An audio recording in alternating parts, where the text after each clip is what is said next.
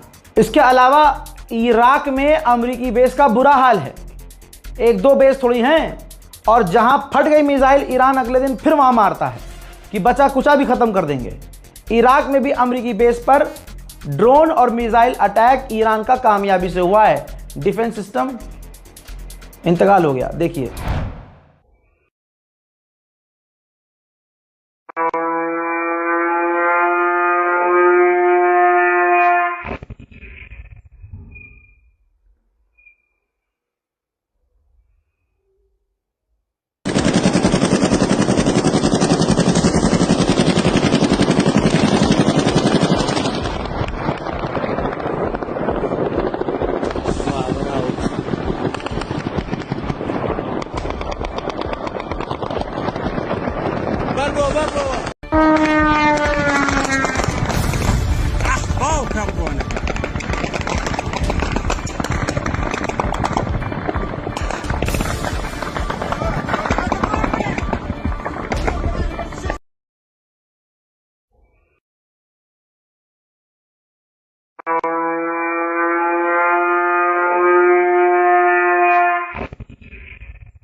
लीजिए, बड़ा मुश्किल हो रहा है मुझे खबरों को निकालने में, क्योंकि दो चार हमारे कॉरेस्पॉन्डेंट थे वो थोड़ा से हमसे जो है अब लिंक में नहीं है, लेकिन फिर भी टीम काम कर रही है। ये देखिए, कुवैत के अंदर से तस्वीर आ रही है।